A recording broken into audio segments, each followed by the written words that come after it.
A very good afternoon and welcome to Lunchtime News on Channel 1 NTV. As always, we start off with a look at the headlines. Family of 3 killed in a motor accident in Yakkala.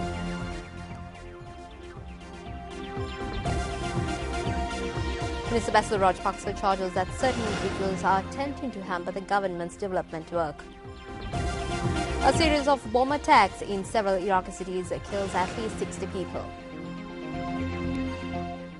Now for those stories in detail, 3 members of the same family were killed on the spot when their car were travelling in collided with a private bus near the Mahavita Junction in Yakkala this morning. According to Gampaha police, the victims were the mother, father and a 1.5-year-old child who were travelling in the car. The accident had occurred at around 6 a.m. The deceased are residents of the Kahatudwa area. The accident had occurred when the group was on their way to Anuradhapura. According to the police, the post-mortem inquests are scheduled to be carried out at the Gampaha hospital. Meanwhile, 3 other individuals who sustained injuries are receiving treatment at the Gampaha hospital. The police said that the driver of the private bus has been arrested and produced before the judicial medical officer of the Gampaha hospital this morning.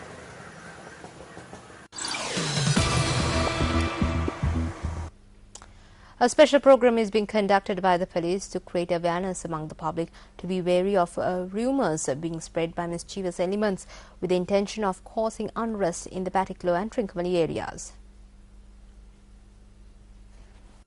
The police stated that Senior DIG Pujit Jayasundara has been entrusted with the task of conducting the program under the direction of the Defence Secretary and IGP.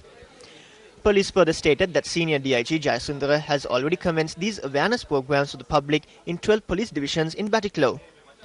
DIG Jayasundara stated that this is a special program to rebuild the public's trust in the police.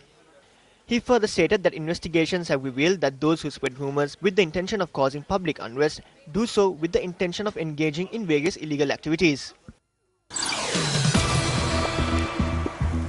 Minister of Economic Development Basil Rajapaksa says that certain individuals are attempting to hamper the development work being carried out by the government. The minister expressed this view at the Kegol District Development Committee meeting. The Kegol District Development Committee meeting was held at the Postal Complex in Kegol.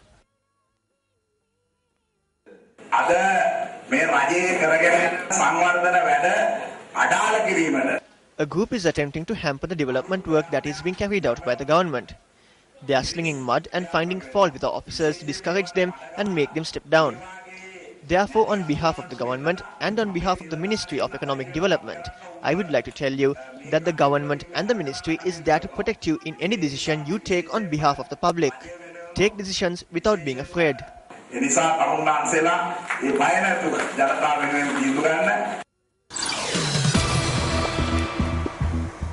11 independent groups have placed deposits for the upcoming local government election. Incidentally, all these independent groups will be contesting in the Colombo district. Colombo district returning officer S. Haparaj said that 7 independent groups have placed deposits for the Colombo Municipal Council. He also noted that several independent groups have placed deposits for the Muratua, the Heavily Mount Lavinia and Koti Municipal Councils as well. The deadline to place deposits for 23 local government institutions will expire at 12 noon on the 25th. The government has decided to provide a pension to those above 80 years of age. At present, there are around 225,000 people who are above 80 years of age. Minister of Social Services Felix Pereira said that the relevant cabinet paper has not been approved.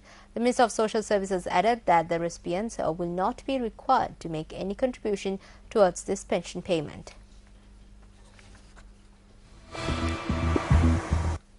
Well, Adam Maniku has been elected as the next Secretary General of the Colombo Plan for a period of 4 years. Addressing the media yesterday, he spoke on issues of regional and global importance. As we all know today, the world economy is changing and changing very fast. And a lot of predictions have been made how the economy of the world will be moving in this century. And we have started seeing the signs of progress in Asian countries, and many predict that in 2020 Asia Asian countries will lead the world economy. Global warming and environmental degradation are going to threaten all the countries of the world if we are not careful about planning now for the future. We have to learn to share the limited resources of the world for the benefit of all without degrading the environment.